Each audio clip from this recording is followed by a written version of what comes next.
Hi, everyone. Today we are having Morgan, a CEO at Hopscotch. Hi, Morgan. Thank you so much for coming. Yeah, great to be here. Yeah, co-founder and CEO at Hopscotch. We're building a marketplace centered around trust and verification. People kind of call us the on-chain eBay, or kind of like a verified Facebook marketplace, because we enable buyers and sellers to choose the perfect verifier for any deal. Yeah, thanks for having me on here. Nice. Yeah, and you have a very interesting background, right? You started as a hacker, and now you're leading a Web3 company. So what was the biggest mindset shift in that transition? Yeah, I have, a felony for computer fraud. I do have that. And I'd say the biggest shift was probably learning that trust isn't built through control. It's built through transparency. Right. And as a hacker, trust came from reputation and secrecy, where you proved yourself by what you could uncover, what you could protect, kind of like how you operated in the shadows. Right. But in Web3, trust is earned in the open. Right. Your project becomes stronger the more you share your code, your vision, like even your failures. Right. And at first, I'd say that felt like a weakness, like giving away too much of the secret sauce. Right. But you realize that in a decentralized world, trust isn't about really what you keep hidden. It's about what you're willing to put out in the open and really kind of let the community shape alongside you. So that was kind of like the biggest takeaway for sure. Yeah, very interesting. Also, you've worked in hybrid electric engineering, right? And in trading. How these fields influence your thinking in Web3? Yeah, like hybrid electric engineering and high frequency trading, they taught me about trust in very different ways. In engineering, kind of like trust meant precision, right? In terms of like if a single component failed, the entire system could collapse, right? It was kind of like, it was binary. It either worked flawlessly or it didn't. Whereas in trading, that was much more about managing the uncertainty. Markets move on confidence, and trust is something you've got to price in. Even more so, like the illusion of trust crafted through hype or manipulation could just be as powerful as real trust, at least for a short period of time. And Web3 is interesting. It sits at this kind of like intersection of both. It requires the engineering trust of, say, secure smart contracts, and the market trust of a community. So like the technology needs to work really well, but like belief in the project is what really like drives the adoption of the project. And so building a successful Web3 company, it means navigating both those worlds really well, like ensuring the technical reliability while also conveying this like really powerful and compelling story for sure. Yeah, totally nice. And what do you think? What's the biggest misconception about hackers that you've heard? The biggest misconception is kind of a fun question. People think that black hat hacking pays a lot of money, but like the reality is it's risky and unstable. Like it's the worst of both worlds. You think of ethical hackers like bug bounty hunters and even just like security professionals in general. You can make some serious money without having to look over your shoulder, right? And so like some bounties at this point like hit six figures, and the work leads to a real career with big opportunities. So instead of like running from the law, you can get paid, you can be recognized and be respected. So like I'd say that's definitely the biggest misconception from that people think about me is like, hey, I made a bunch of money because I was a black hat hacker. It's kind of quite the opposite. I lived with kind of like this insane level of anxiety. Not sustainable. Yeah, that's funny. And what do you think? How do you use this hacking mindset in solving business problems? Yeah, how do I use the hacking mindset to solve business problems? Like as a hacker, I was always about creative problem solving. Understanding the rules and finding ways to work with them, or around them in certain cases. And when I looked at e-commerce, I found these just like massive trust issues. Buyers and sellers don't trust each other, and marketplaces which were supposed to fix this, it feels like they've become part of the problem, right? They're selling your data, their fees are way too high. They often favor one side or the other, like always siding with buyers or always siding with sellers, depending on the platform you're on. So I thought like, why not flip the system here? Instead of relying on a marketplace to control the trust, why not create a way for buyers and sellers to bring in someone that they already trust, right? It's about putting trust back where it belongs, which in this case is in the hands of the people who matter most, which are your customers, your users, and your community, moving forward. So this is the original inspiration behind the idea of Hopscotch. Yeah, a bit. The inspiration from Hopscotch comes from like a deep personal understanding about trust, right? And in this case, it's like how it's lost, how it's rebuilt, and how fragile like it truly is. And I've seen it from all sides, like literally from committing computer fraud, right? During my time as a hacker, to being defrauded, millions of dollars while building hybrid electric trucks. And I've experienced kind of like the full spectrum. And I've learned how trust can be built through also kind of like my work with high frequency trading and settlement systems, like where trust wasn't just a concept, it was literally the foundation of every trade and transfer. And so like this inspiration, it's certainly not just for me. Like think about your own experiences with trust. Like how many times have you faced the challenge of deciding whether to trust a new website, right? Or, whether an app you just downloaded is safe to use, or even like a person you've met online, right? How many times has your trust like been broken? And I feel like we've all been there. And these stories are what kind of like really drove me to create a solution that allows us to build trust on our own terms, right? And certainly to work to eliminate fraud, but that's kind of like where the inspiration came from. Is like, hey, this like full spectrum of trust. You had to experience it to kind of like learn how to fix it. Yeah, that's beautiful. Could you please walk us through the platform, how it works, and how does the verifier system ensures security? Yeah, so think of Hopscotch like, on-chain eBay, with a twist, right? Hopscotch lets you choose the right verifier for any deal. And so I'll give you an example. Like if you're buying a used car, you could have your local car mechanic be a verifier. So if the seller lies about the mileage, or maybe the engine's actually blown, you can get your money back, right? Or on the opposite side of things, maybe you're selling something. Maybe you're selling an expensive watch. You could have a verified watchmaker confirm the authenticity of the watch, which prevents the buyer from, swapping it out after they've received it and claiming it's a fake. And on the third part of it, in terms of like we just covered buyer, we just covered the seller. On the third part of it as a verifier, you could literally just be a trustworthy person or like an expert in your field, and you could get paid to verify deals for others. And an important component of Hopscotch was that anyone could be a verifier, right? Anyone can begin to build trust, online in this capacity. And this is kind of like how we inject a verifier into every deal. And our job is really making sure that there's a verifier that you can both trust that's available on the platform for whatever you're trying to do. Thanks. And why did you choose Web3 for Hopscotch? Couldn't this work in the traditional Web2 as well? Yeah, it's a really good question. Like, in a Web2 setup, like the marketplace or platform usually helps escrow the money, right? And they act as this kind of like intermediary that can introduce a lot of risks and requirements. And these platforms can freeze accounts. They can certainly charge high fees. They can even sell your data to the highest bidder, right? It can get bad. And the buyer and seller are basically forced to trust the platform, right? Which is the exact kind of trust that Hopscotch kind of works to eliminate. And so I'd say Web3, it's not the right environment. It's the only environment for Hopscotch, because it's the only environment that offers the critical feature of self-custodial payments, right? We can help structure, a verified deal between a buyer, seller, and verifier in which we never touch the money. And that is kind of the most critical piece of how our platform works, for sure. Okay, got you. Thanks. And what's the biggest barrier stopping decentralized trust from becoming mainstream? If you ask me next week, it might be a different answer, but I gotta be honest with you. This space just moves so fast. But right now, I'd say there's a good quote that kind of like, summarizes this up, which is, show me the incentives and I will show you the outcome. It's a famous quote by Charlie Munger, died about 2 years ago. But kind of the reasoning is that incentives shape almost everything.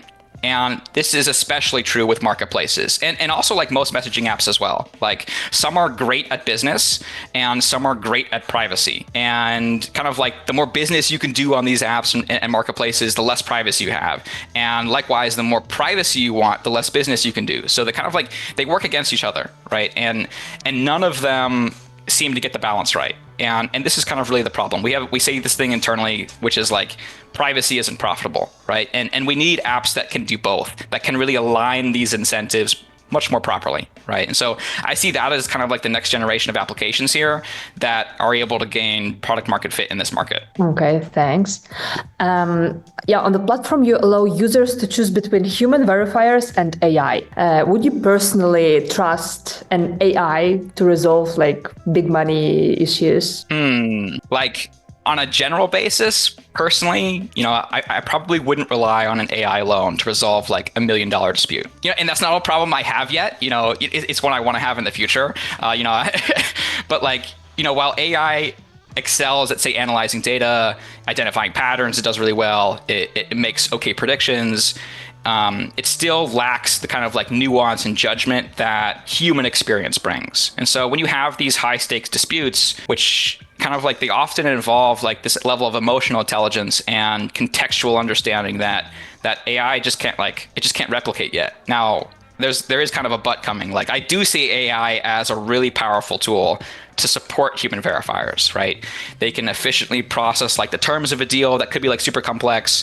They could assess both sides of a conversation, in a fairly good way. They could also present that information in a generally unbiased manner. There are some edge cases there, but ultimately, kind of like the most effective solution here is probably a hybrid, right? AI handling the heavy lifting with human verifiers making kind of like the final informed decision. But we'll see, right? Like, it feels like we're in the early innings of AI here, certainly in AI arbitration. We're pre-singularity. Depending on what you read, that's 6 months away to 6 years away. I'm certainly not the expert there, but it really depends on like the product and deal that's being disputed. There are definitely cases where I would prefer an AI or kind of like, say, machine learning based system to make that determination, especially like if it's, say, 100 times cheaper than hiring a professional or an expert or a group of professionals and group of experts. And so, we originally designed this AI verifier kind of use case for lower cost transactions, but we'll see where this goes. Like, what about you? Would you trust an AI to resolve $1 million dispute? No, not now. Yeah, I totally agree with you. It has to be a hybrid, like AI helps humans. Okay, thanks.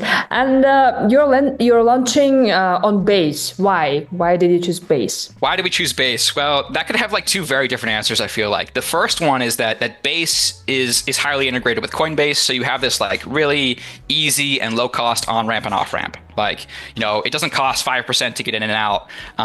It costs 0% to get in and out, or close to it. And that's a huge advantage for commerce, right? The more you can kind of reduce that take rate. But the other angle here is that, to a degree, the chain doesn't matter, to us, in fact. Like, if we're doing our job well, you don't realize you're using a blockchain, right? Kind of that's really the goal. It feels like eBay. It feels like Facebook Marketplace. So, like, yes, it matters. We didn't just throw a dart at the wall and choose Base. But also kind of like, no, it doesn't matter too much. Like, our goal is for you to not realize that it's even in the background here. Okay, thanks. And you're raising a round now. You're raising 800K before a token launch. Why now is the right moment for this raise? Yeah, I mean, I don't want to pitch Hopscotch too much, and I definitely don't want to try to like sell you on it. That's not why I'm here. Like, I'll give you an example. I just came back from ETH Denver, and the number one reason I went was to figure out if like meme mania was over. Is the market ready to value utility again? And the answer was overwhelmingly yes. Like, we need 100 times more consumer apps than we have now, right? In crypto, and we are way behind, basically, considering the opportunity. So I'll kind of present an example. Like, if eBay, as a business, if that was a token, it would be ranked 9th on CoinMarketCap, and that's just one marketplace, right? And so yes, I'd say yes. There is no better time to launch this than right now, and it's full steam ahead as soon as we possibly can.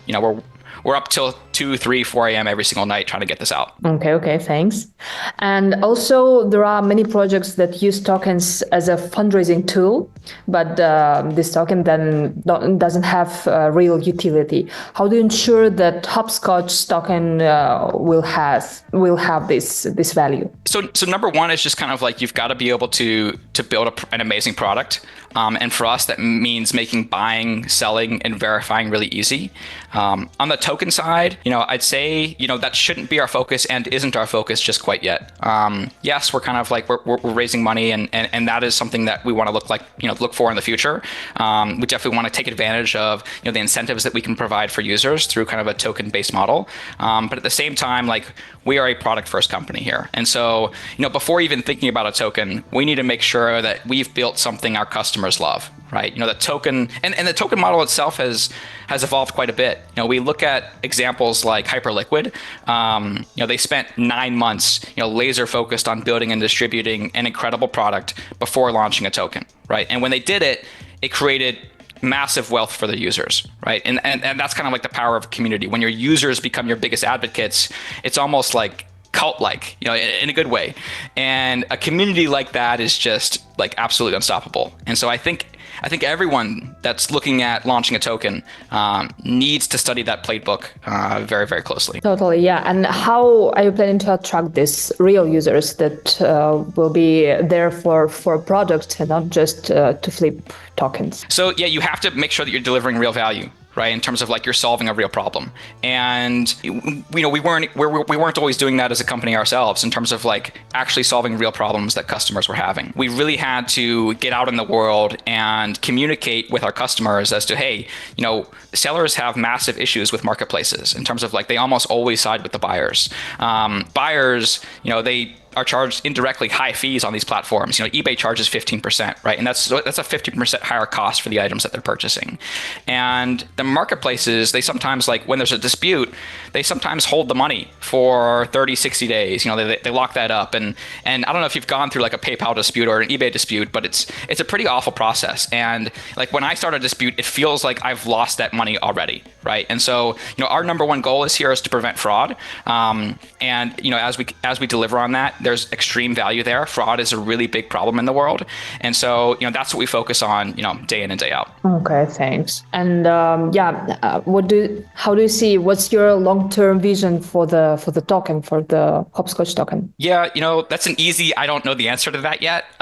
It's something we'll learn more about after our launch, kind of like what pieces of our platform need to be incentivized here. There are aspects that we don't want to be able to, I think one important aspect is like, you don't want to be able to buy your reputation onto a platform. Past that, I probably don't have a good answer for you here. Okay. Let's talk about after the token launch. What's the biggest risk Web3 startups underestimate regarding the security? Oh, the biggest risk is by far the human component. You have to human-proof your software, right?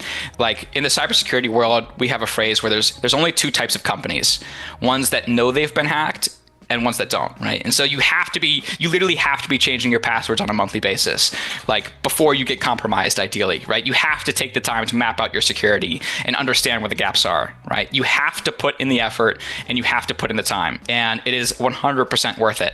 That would, I'd say, the biggest risk, just that human component. Human-proof your software as much as you can. Yeah, thanks. Decentralized dispute resolution introduces new attack vectors. How do you mitigate risks of manipulation or fraud? Yeah, manipulation and fraud is certainly a big deal as you introduce new systems, right? Because there are new holes, there are new things you're bringing into the fold that can be attacked in different ways. But I think we see it a little bit differently in the sense that Facebook Marketplace helps facilitate something like $100 billion a year in commerce, right? And at Hopscotch, we call this risky commerce. And manipulation and fraud is already there, right? Sometimes, like, I think I've read stats of over 40% of marketplace listings are fake and fraudulent, like absolutely ridiculous. And so we see this transition of converting risky commerce into verified commerce. And so we're the solution. We're not the problem. We're not introducing major risks. We're solving them. We're kind of like closing those gaps. And so I think that's how we are approaching the problem. It's like, hey, there's a lot of risky commerce going on, risky commerce that we can convert into verified commerce. Also, Web3 security is constantly evolving. Are we getting safer, or is it still a Wild West? That's kind of a tough one. Like, it's definitely still an offensive game. I feel like a good offense still beats a good defense. And that's like super bad for business. there's no doubt about it. Where everyone out here is like, they're hacking each other. Take the $1.5 billion Bybit hack as like our most recent warning here. It forces you to focus on tools that kind of like help you adapt faster to more dynamic threats versus like building, big locked doors to prevent the known threats. And so, I think the need here is to you have to think like a hacker a bit to prepare your systems. Your platforms have to be up to date, and your number one goal has to always be making sure that your users are in kind of the best opportunity or the best situation to be able to stay safe. So, you have to put your users first in this situation. Okay, thanks. Decentralized dispute resolution has been attempted before. Why hasn't it taken off yet? And why will Hopscotch succeed where others have struggled? Yeah, there's definitely a lot of answers to this one. It's a good question in terms of like, hey, kind of like what makes us different? How are we going to succeed versus everyone else has failed in the past? I could answer in terms of like, hey, the complexity of UI and wallets has improved a lot, or the scalability and costs of blockchains have the scalability has increased, the cost has gone down, or kind of like the ability to find a verifier between us is even easier in terms of like all the data out in the world. You need a full spectrum of trust, something that we offer. I could also say something like, we're aligning the incentives, better between buyers, sellers, and verifiers, certainly better than marketplaces have done it before. But, I think Hopscotch solves some of these to varying degrees. But if Hopscotch is going to succeed, it's going to be because of how we balance privacy and business in one application. Like if we say internally, like if eBay and Signal had a baby, that would be Hopscotch. And so we want to make sure that we're a really powerful business application combined with a really powerful privacy application. And we haven't seen great examples of that in the world in general. Messaging apps kind of try to come close, like maybe Telegram and iMessage or Messages now, is kind of like this middle ground area, but they just don't get the balance right. And if Hopscotch is going to succeed, it's because we got that balance right. Okay, thanks. How do you compare Hopscotch to existing blockchain arbitration models like Kleros? Yeah, Kleros is interesting. Hopscotch takes a more personalized, flexible approach compared to kind of their arbitration model. Kleros relies on basically anonymous, hopefully randomly selected jurors, whereas like Hopscotch is the opposite. It allows you to choose like a trusted verifier, literally someone you both know, kind of like giving you a lot more control over the process. So, our goal is to put real power back into the hands of users, like ensuring that you get a fast and much more personalized dispute resolution that actually makes sense in the real world. In terms of like, that's kind of like how we found being the major difference between us and them. Okay. And if you had to bet on one major shift in Web3 over the next 3 years, what would it be? What would it be? The next major 3-year shift? 3 years is a lifetime in Web3. Like, that's a loaded question. If I had to bet on one major shift, it would probably be the same shift I've believed in for the past 10 years. And so it hasn't been right. So please, this is not financial advice. The major shift I would bet on is the increasing focus on privacy. As more people wake up to how much data they're giving away, I think there'll be a huge push for privacy-first solutions, right? And that's an area which works to be at kind of the forefront of cryptography and mathematics. And I think it needs as much help as it can get, particularly on the consumer side. It's a really big problem, and I think there's room for everyone to really improve upon it. And what's one cybersecurity myth that needs to be debunked? A cybersecurity myth that needs to be debunked. A good one that I've always gone back to is that, my business is too small to be a target, right? Small and medium-sized businesses often kind of believe that cyber criminals only target large corporations. So they neglect kind of maybe their own internal cybersecurity. But like many attacks are just like fully automated. They're indiscriminate towards kind of who they're targeting. And so that kind of leaves these small businesses particularly really vulnerable. And my recommendation here is to just always have a backup plan, right? If someone steals your phone, make sure you've got it backed up, right? Simple things. Someone's got your credit card, know who to call and what services to cancel. Just being prepared and having a plan here can make all the difference when that happens. Yeah, thanks. It sounds obvious, but it's not that simple as it sounds. Absolutely. Yeah. And what's been your biggest challenge as a founder so far? Biggest challenge? There have been a ton of them. I'd say the one that's always kind of been around has been distribution and more distribution, right? You can't have enough distribution. And the biggest challenge here has been finding the right way to meet customers where they are, both in terms of like their needs and their preferred platforms. Like, it's not just about building a great product, but ensuring that it's accessible, it's user-friendly, and available kind of like on the channels where potential customers are already engaging, right? You really just have to meet the customer where they are. And in crypto, that can be harder said than done. Thanks. Yeah. And what's next for you and Hopscotch after the raise and the token launch? What's next for us? So after this raise, we've got to make a big push at blending kind of like social commerce with our verified deals, kind of like much like TikTok shops. Like, TikTok shops have been incredibly successful.